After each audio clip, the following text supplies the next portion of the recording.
Magandang araw sa ating lahat. Kumusta kayo po? Ito po si Nico Fabian. Nandito naman sa programa natin, Nick Talk, The Real Talk with Nico. Kahapon, medyo masama ang pakiramdam natin. And that is the reason why I was not able to do ang regular vlogging natin. No? Daily vlogging talaga ito po. Unless something happens or medyo we are not feeling well, then nag-skip tayo. And one of those days nangyari po kahapon. No? Medyo I was not feeling well siguro dahil sa mga stress tayo during the Christmas, ang welcoming and bidding goodbye of 2025 and welcoming of the year 2026. And of course, mayroon din tayo mga activities that we attended on the second day of January, no? And kahapon po, medyo mahina ang pakiramdam natin, and that is the reason why medyo I decided to rest muna po. But anyway, masking paano, today, January 3rd na naman po, no? And nandito naman ang Nick Talk, The Real Talk with Nico, dahil this program is para sa mga kababayan, kaibigan ko po dito sa Malaysia, ang mga Filipinos as well as ang mga Malaysian friends natin. And of course, itong programa natin is also dedicated to all the overseas Filipino workers kung nasan man kayo po sa labas ng bayan nating ang Pilipinas. Kumusta kayo po? And I hope everything is going well po as we start ang bagong taon natin 2026, which is the year of the Fire Horse, no? Fire Horse po. According to the Chinese calendar.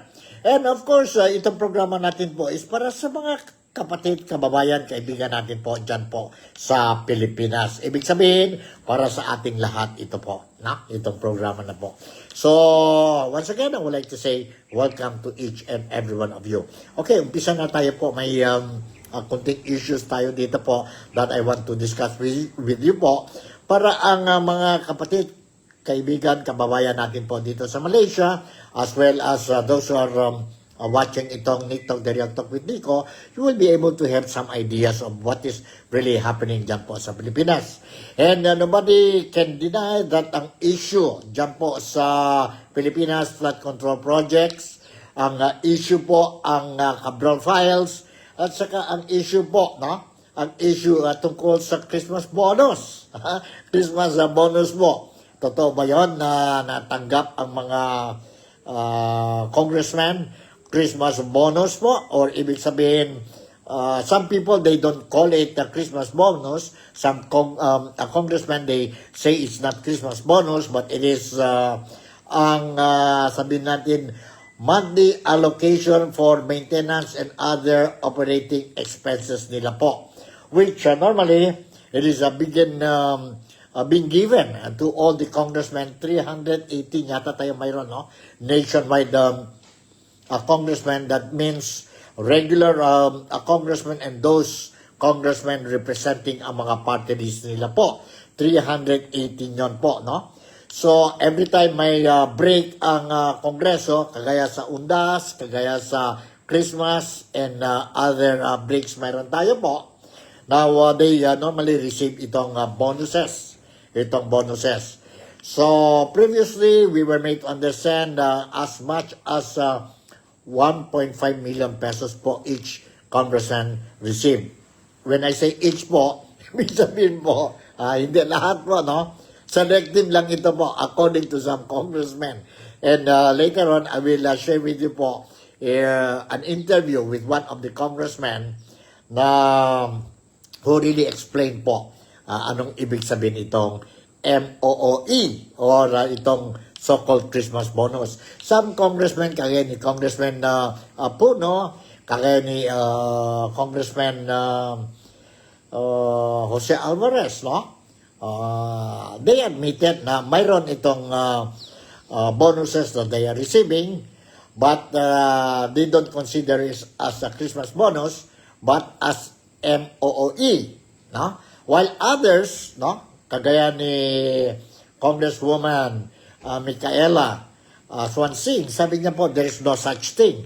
kagaya ni Congressman Terry Ridon. Sabi niya, no such thing as Christmas bonus. And other congressmen identified po, no? Identified sa administrasyon. So, let's see po kung ano ba ito. But the bottom line po, sabi nga ni Congressman, Congressman Leandro Leviste, at saka some of the congressmen po, no? Kagaya ni sino ito po, Congressman Toby Tiangco, no? Toby Tiangco, sabi niya, mayroon talaga yun po, no? But iba lang ang pangalan. So later on, let me I'll share with you some video clips para at least malalaman ninyo po what is really happening in the Philippines. And there's one thing issue dito po, no? Marami palang pera ang Pilipinas. Imagine every time mayroon mga sabihin natin break sila po sa Kongreso. When they go for break po, mayroon silang mga baon. Mga baon nila po, more than 1 million yun po, apart from their salaries, no? Apart from their salaries, mayroon pa silang baon po. And according to some congressmen, this is a use, kaya itong Christmas po, nag-break sila, and this money given to the congressmen, they are going to use it para sa celebration, gasto sa mga constituents nila, sa mga barangay captain, may konting sabihin natin merry-making activities sila, and other activities po para sa constituents nila po. No? So, ibig sabihin, may pondo talaga, may pera tayo po. But remember, itong pera that they are receiving, no? Hindi dapat ito i-liquidate po. No?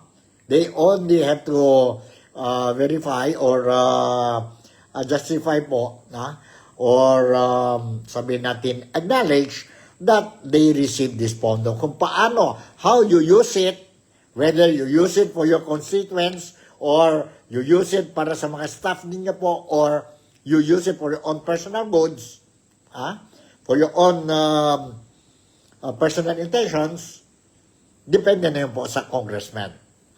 Grabe, ano? Samantala, ang mga Filipino po, nahirapan po. Even sa Noche Buena, 500 pesos ang budget, nahirapan samantala ang mga congressmen natin po na they have these funds to enjoy ang mga breaks nila, especially itong Christmas break po. And we were made to understand na I don't know, this is just hindi pa ito confirm po, no? But selective lang ito po. Not every congressman will receive this additional Christmas bonus po. Yun, operational expenses nila, 100% meron talaga yan po. But ito mga other perks, other bonuses, kagaya itong Christmas bonus, to spend para sa mga constituents nila po, not everybody will be given. Selective. Gusto ng mga ibang congressmen, especially mga mga opposition, no? Gusto nila i-clarify, explain bakit and why we are giving this money, no? Instead, use this money for other purposes to improve the living standard of the Filipinos. Why give this money to this selective or selected people? Anyway, sige po. Nandito na po. Let's start itong programa natin. And the first video clip that I'm going to share with you po is tungkol na ito po sa Christmas bonus, so-called Christmas bonus po. And here is a video clip being interviewed by DZMM ito po, no? Sa national media ito, sa Pilipinas, kay Congressman Leviste. Leandro Leviste, very young congressman po. And ito na ang issue. This is, if you notice po, before the year ends, and ngayon, nag-stand na naman ang bagong taon, mayroon na yung po feud between Leviste and Terry Ridon. No? And the other day, I showed sa inyo po kung sino talaga si Congressman Leandro Leviste.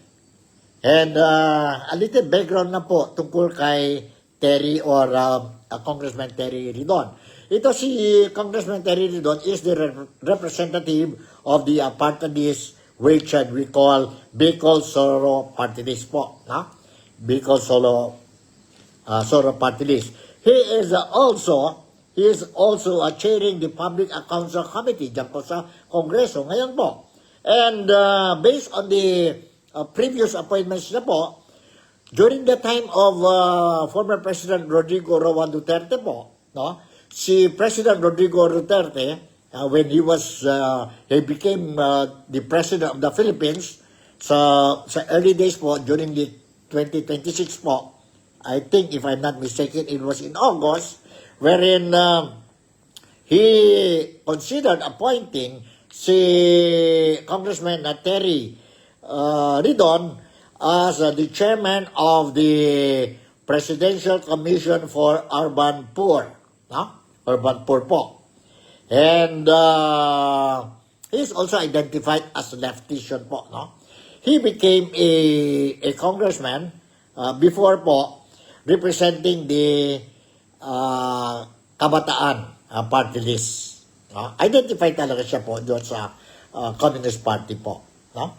And medyo the president, former President Tatay Digong po was not happy po when he learned that itong si Congressman Terry Ridon spent most of the time when he was the chairman of the Presidential Commission for Urban Poor, most of the time po 7 trips po abroad. He attended trips or meet the international trips po abroad, attending seminars, so-called meetings po. And in December 12, 2017 po, si Tatay Digong decided to remove him. According to Tatay Digong po, ano nangyari? Attend ng meeting, but nothing is happening sa commission ng Presidential Commission for Urban Poor, and that is the reason why si Presidente Tatay Digong remove him. And ngayon, nandito naman siya sa Kongreso po, and he is the one congressman who advocated na gusto niya po during his early days as congressman ngayon po. He wants that the Quadcom, remember itong Quadcom po sa Kongreso, i-revive na yun po. Which karamihan ng mga Filipinos po, ayaw talaga itong Quadcom committee dahil nakita nila po sobra abuse of powers ang mga members ng Quadcom. Si Terry Ridon, he really fought and advocated for the revival of this Quadcom committee. And hanggang ngayon po, wala nangyari. No? So yun po, si Congressman Terry Ridon. Ngayon, ang issue is between Congressman Reviste and Terry Ridon. Okay.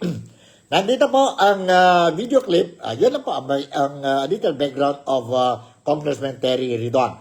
Nandito na po ang interview ng DZMM kay Congressman Leandro Reviste tungkol itong issue ng Christmas bonus. Let's watch and listen to this po. No? Watch and listen to this carefully po. Nandito. Sa inyong lahat. Happy New Year po. Opo, kung kanina sinabi niya Congressman Terry Ridon, kumbaga dinismiss niya yung pagtag doon sa natanggap nga daw po ng mga kongresista as Christmas bonus. Ang sabi niya yun daw po ay mga expenses na talaga daw pong matagal nang i-distribute sa mga kongresista. Pero ano po ba ang inyong na-discover tungkol dito, sir? Unang-una po, ma'am, nais ko lang pong linawin na hindi ko po plano na magka-interview tungkol dito ngayon. Pero dahil si Congressman Ridon ay nagpa-interview, kinontak po ako ng inyong staff para magpa-interview ngayon. Nais ko lang pong kasing sabihin ito kasi ang sabi sa akin ng aking inaanak, sa lahat ng mga sasabihin mo, huwag mo nang pag-usapan yung MOOE kasi yan yung pinaka-sensitibong issue sa buong Kongreso. Pero dahil binuksan ni Congressman Ridon ngayong araw, ang unang sasabihin ko ay pasasalamat sa kanya at kay Deputy Speaker Ronnie Puno na inamin nila na may 2 million na ibinigay talaga sa nakaraang linggo. Yung mga iba, dinenay. Yung iba, sinabi na hindi nila sigurado magkano. Talagang may 2 million na binigay. At I think yung pinag-uusapan na lang, ito ba ay para sa sarili o para sa mga ating distrito? At I totally agree, ito po ay para sa ating mga distrito. At sinabi nga po ni DS Ronnie Puno na may mga Christmas parties ang ating mga barangay captains, may mga health activities, may iba pang mga holiday events. At ang punto ko lang po, una, bakit hindi namin kailangan bigyan ng resibo ang Kongreso? Kasi ito po ay liquidation by certification. Pangalawa po, bakit yung pagtaas ng budget nito ay hindi tinalakay sa Kongreso? Kasi ito po ay totoo wala yung 18.58 billion figure sa committee report. Lumabas lang po siya sa substitute bill. Kaya kahit na may chance to discuss the budget, after the discussions lang po ng budget, lumabas yung pagtaas ng 7.8 billion pesos additional. At ang panawagan ko lang po ay hindi naman tanggalin ang mga benepisyo ng mga kongresista. Pero maging transparent tayo, lalong-lalo po dahil pag self-dealing, dapat mas mataas pa ang standards para sa transparency. Ano po yung 18 point? Alright, yun po, narinig natin po. He insisted, si Congressman Lavistre insisted na mayroon talaga ang 2 million na Christmas bonus po. And yeah, that is meant for gastos po sa distrito ng mga congressmen po, no? Congressmen, sa mga party-party nila, sa mga barangay captain and all these things po. And also use the money for whatever projects they have sa distrito ng mga congressmen. 318 districts meron tayo buong Pilipinas. No? So, gusto lang ni Congressman Lavistre is be it transparent. Kasi hindi itong pera po, you're not, itong mga congressmen are not required to liquidate it po. No? They just acknowledge, no, na that they receive that amount and bahala na sila po. How they will use it po for good governance or whatever reasons po, sa kanila na yun po, mga congressmen. You just imagine po. Kaya nga sabi ni Congressman Lavistre, dapat ano talaga ito, make it very clear po, no? For what purpose? Kasi malaking pera ito po. Malaking pera. So, yon ang issue po ni Lavistre, and hanggang ngayon po, he still insists na mayroon talaga po, no? And some they call it MOOE. They call it MOE is ano ito? They call it maintenance and other operating expenses ng congressmen. While others are saying this is a Christmas bonus. Ano man po ang pangalan ng itong bonus po o itong pera po, the bottom line is bakit mayroon malaking pondo and hindi dapat mag-liquidate ang mga congressmen po. No? Hindi dapat So, ang mga tao ngayon po, mga Filipinos, if I'm not mistaken, majority of the Filipinos are also behind ang query ni Congressman Lavistre po tungkol itong issue po. No? And nakikita natin po na some congressmen, they deny na mayroon, but others, they confirm mayroon po. So ano ba? Who is telling the truth? Sana lang po ang gobyerno will tell the truth po. We did not hear anything from the speaker, si Speaker Faustino D. III. Sana po he will come out and explain, mayroon ba talaga o wala? Why make itong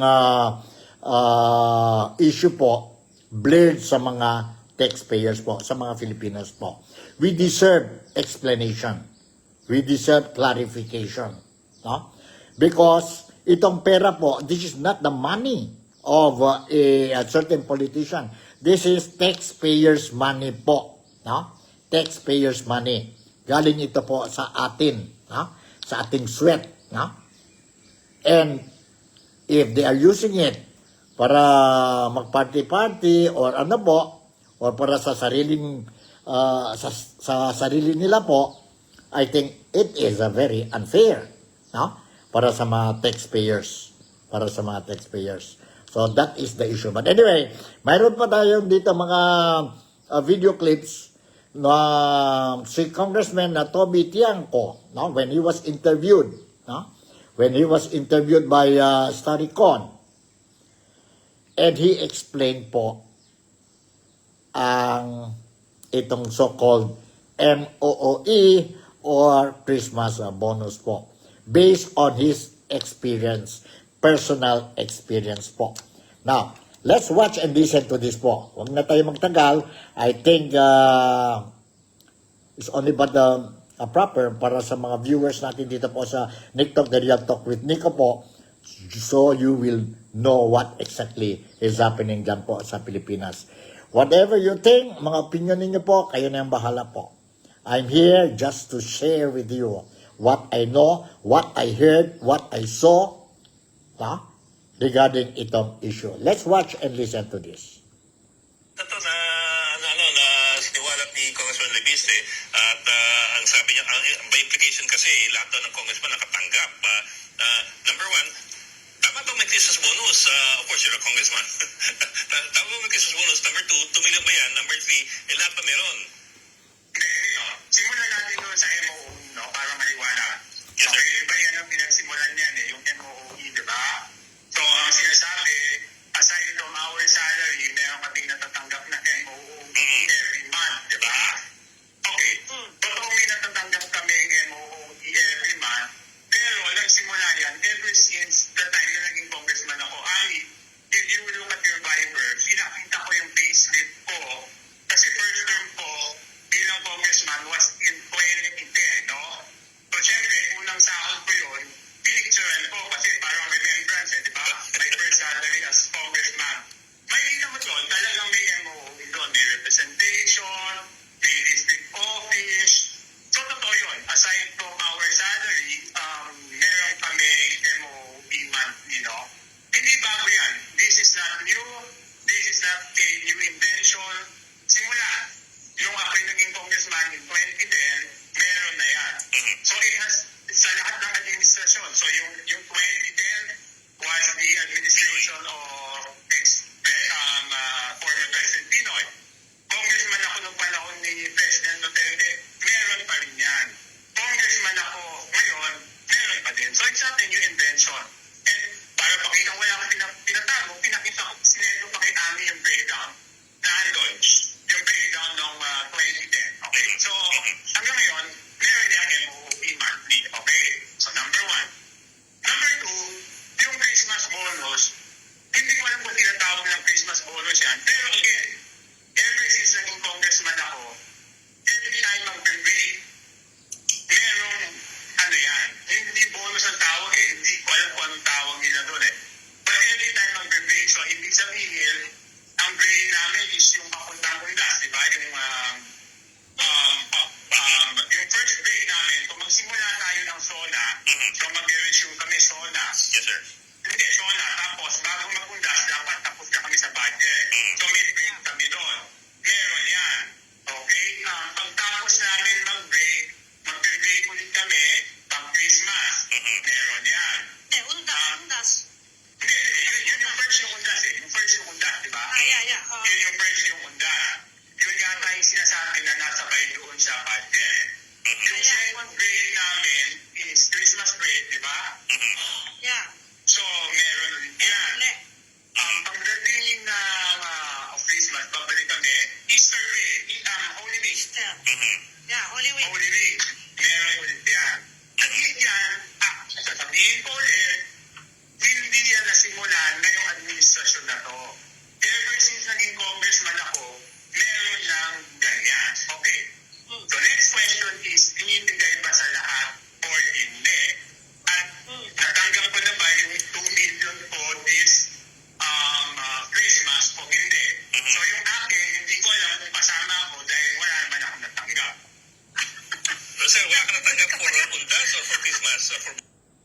Alright, klarong-klaro po. Sabi ni Congressman na Toby Tiangco na mayroon talaga yun po. And this is not something new. It has been going on since he became the first term niya paka-congressman in 2010 yata yun, no? Mayroon na talaga yun po. How they call it is anong pangalan ng bonus po, it doesn't matter. Pero mayroon talaga po, no? Malaki ito. Something like hindi magbaba sa 1.5 million pesos every congressman po, plus ang salary nila po. During the time, kung mag-break sila sa undas, mayroon. Pagdating naman ang break ng Christmas, mayroon na naman. And during mag-break sila for Holy Week, mayroon na naman po. Grabe, no? Grabe po. Yet, ang Filipinos, ordinaryong Filipinos po, every time may undas tayo po, ang Christmas natin po, ang Holy Week natin po, we are tightening our belt. Pero, ang mga ang mga congressmen pala natin, masayang-masaya kung every time mayroon okasyon kagaya ng undas, kagaya ng Christmas, at saka sa Holy Week po. Palagay ninyo po, what do you think? Is it fair or not? I don't know. It's up to you po, no? Now, the question is, lahat ba is getting itong sabihin natin so-called bonus break? Hindi yata po. Depende po kung you are supporting ang administration or not. Fair ba yun po or hindi? Kayo nang bahala. So, nandito po ang answer ni Congressman Joby Tiangco when it comes to this issue po. Hold on, Saan na yun? 58. To everyone, I would think so. And it should be. Pero sir, Ano yung mga nakaraang taon? Magkano? Hindi, meron ako isang beses na hindi ko natanggap. Pero, I didn't make a big fuss out of it na eh. Yung break bago mag-eleksyon, hindi ko alam kung sino aamin doon sa mga hindi pumema sa impeachment. Lahat ng hindi pumema sa impeachment, hindi release yun. Matanong kayo yung, siyempre yung mga pumema, nakatanggap yun, hindi naman aamin yun, di ba? Oo. Pero, dapat yun regular eh. So, dapat yun whether pumema ka sa impeachment o hindi, kasi break noon ng February 5, dapat meron. Pero hindi na yun, make a big fuss out of it anymore. pero sir, Dahil papalakin pa yun. sir, how much? So, ibig sabihin, si Congressman Toby saying po, kagaya sa kanya po, there are some incidents wherein he did not receive. Even itong bago lang, Christmas bonus po, no? So-called Christmas bonus, hanggang ngayon po, he did not yet receive. Not yet receive, we don't know whether on the way na or wala talaga po. So in other words, parang selective lang ito po. Kung nasa administrasyon kayo po, then most likely you're going to receive. Kagaya yon na sabi ni Congressman Teddy Tiangco na sa impeachment ni Inday Sara Duterte, no? Sino nag-sign doon, nagsuporta ng impeachment, na receive sila ang bonus break po. So, yun po. That's the issue now. No? And of course, itong mga congressmen who receive, I don't think so po, they will also come out openly and say, we receive po. No? Let's say for example, itong yon noon, ang impeachment ni Inday Sara Duterte or Vice President Inday Sara Duterte po, no?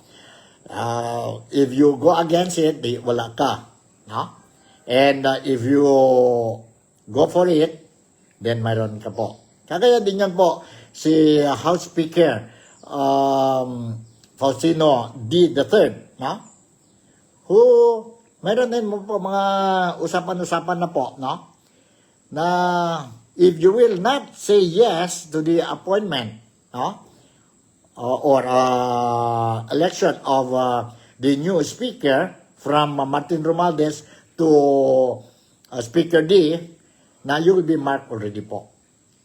Yun po ang mga haka-haka po, no? Yun mga haka-haka. So anyway, let's hear more about Congressman Toby Chanco regarding kailangan pa ba i-liquidate itong mga pera that they receive? Ano kaya ang answer niya po sa interview ng Storycom, no? Yesterday sa kanya po. And let's watch and listen to this. Asan na yan? Andito. Ang explanation only my first word is kasi you will spend most of your time in your district, so may panggastos kayo. Okay. So, yun yung explanation doon. But in reality, itong is, nakacheck ito nakacheck yan. So, hindi voucher yan. Yes, sir. And then, ito ay parang MOE that's only liquidation by certification. In other words, we don't have to submit anything to liquidate it. Ay, wala kami sasabit yan. Wala kami sasabit. So, it's up to you na, it's up to the congressman to decide whether to use it for constituency building or for whatever reason.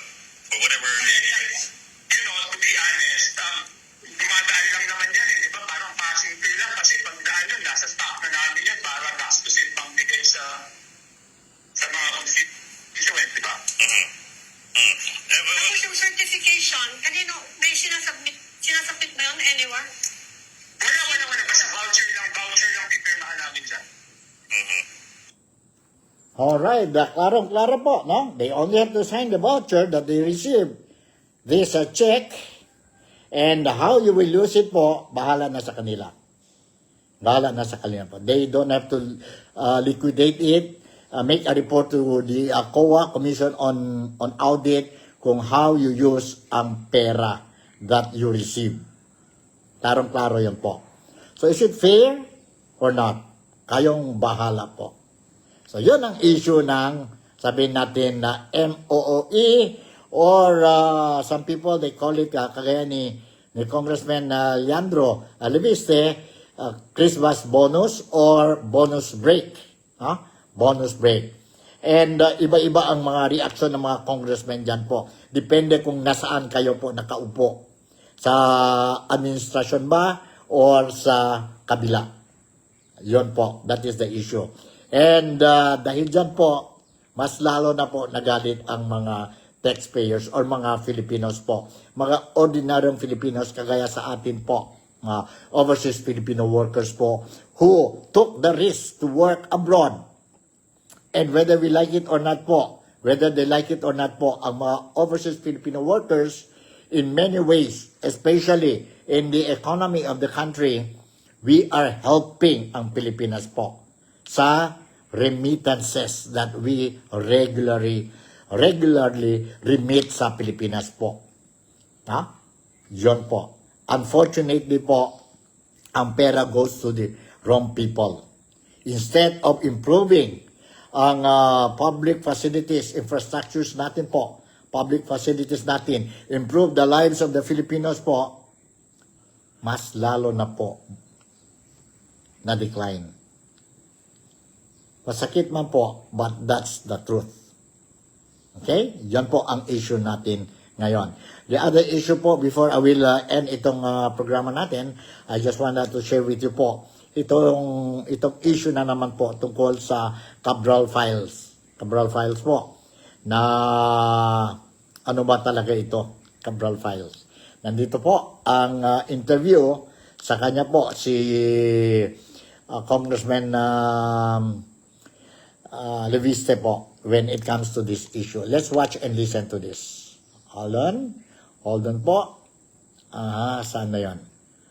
120. Nandito, sandali ha.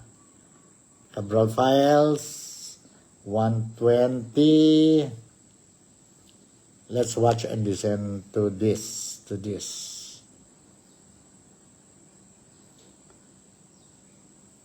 Nakita doon na naglalakad kaming dalawa i-discuss namin yung laman. At ang DPWH po ay aware na nakuha ko ito noong September 4 pa kasi si Sec Vince po ay nasa telepono nung nandun ako. Tapos mga tatlo at kalahating buwan ang nakalipas, ngayon lang nila sinabi na hindi authorized ang aking pagkuha. Kaya sa tingin ko, nakikita naman ng publiko, nakikita ko sa mga Facebook comments, wala pong naniniwala na ito po ang issue. Ang tunay na issue po, bakit hindi na lang ng DPWH ilabas ang listahan para hindi na lang ilihis ang usapan. Ang gusto pong malaman ng taong bayan, saan napunta ang 3.5 trillion pesos para sa DPWH. So walang pwersahan? Walang pwersahan kasi doon ka daw titirahin sa ethics sa kami. Oo. Actually, ma'am, nung Nobyembre ko pa, I think sa inyong show, sinabi na nakuha ko po ang listahang ni Yusek Cabral with the approval of Sec Vince kasi tumawag na po si Sec Vince kay Yusek Cabral at sinabi niya na ibigay ito sa akin in the interest of transparency. At ang punto ko po ay ito, kung yung sinasabi ni DPWH ay ganito, bakit hindi pa nung Nobyembre, nung sinasabi ko na sa mga interviews tulad sa inyong show na hindi naman totoo na si Sec Vince ang nag-authorize sa akin na ibigay ito sa akin. Okay. At, Okay, klarong-klaro po. Sabi ni Congressman Reviste that it was, hindi totoo yun po, that they forcibly obtain ang Cabral files po, no? Hindi totoo yun po. Yun ang sabi niya po. Hindi totoo. Alright. So, mayroon pa ba tayo dito? Ano ito? Cabral files. Wala na yata na tayo, ano, no? And, mayroon pa ako isang video clip. Let's watch and listen to this po. Ang issue natin, pinakinapangan Hold on, ha? Hold on. ang ito, ang pera ng taong bayan. Ang issue natin, Hold on. ang ito, ang pera ng taong bayan. Ang issue natin, pinakinapangan ba nitong mga kongresistang ito, ang pera ng taong bayan. Huwag po ninyo kaming lulukuhin, huwag nyo kaming pabulahin. Ako inis na ako dito sa ating mga mainstream media at dito sa mga bayarang mga vloggers na ito. Mantakin ninyo, ang issue natin, mga Pilipino, hindi nila alam. Alam niyo kung ano yun, di ba? Ang tanong natin, kung pinapakinabangan ba nitong mga politicians na ito, nitong mga kongresista na ito, ang pera ng taong bayan, yung 2025 na budget ng Pilipinas. Pero yung ginagawa nila ngayon, ano? Ha? Malaking issue sa kanila kung paano nakuha ni Congressman Reviste, no? Yung dokumento ni Cabral, yung tinatawag nila na Cabral Files. Hindi po yun ang totoong issue natin. Huwag niyong ililihis yung issue. Ang issue natin, pinakinabangan ba nitong mga kongresistang ito ang pera ng taong bayan? Huwag po ninyo kaming lulukuhin, huwag niyo kaming pabulahin. Ang issue natin, yung flood control projects, ang dami-daming pera ang nawaldas na punta sa kung sino-sino. At hindi po napakinabangan ng taong bayan yun. Nasaan po yun? At ngayon, ito na naman, yung 2026 budget at sinasabi nga ni Congressman Reviste, may 2 million na parang reward sa bawat kongresista na pumirma o yung mga kongresistang bumoto upang i-ratify yung 2026 budget na ito. Gaano katotoo yun? Yun po yung issue, hindi po yung kung paano nakuha ni Congressman Reviste yung Cabral Files na yan. Alright, yan po. I got it from the social media po. Isang vlogger din po. And I totally agree with him po. Ang importante dyan po is not how you got the document. And klarong-klaro naman, sabi niya, na sabi ni Congressman Reviste, that nakita naman sa video, no? CCTV, na walang extraordinary, no? When they went out from the office, no? Diyan po sa Department of Public Works and Highways together with the late Maria Catalina Cabral, na he was holding the document, no? And he was talking to the late Yusek.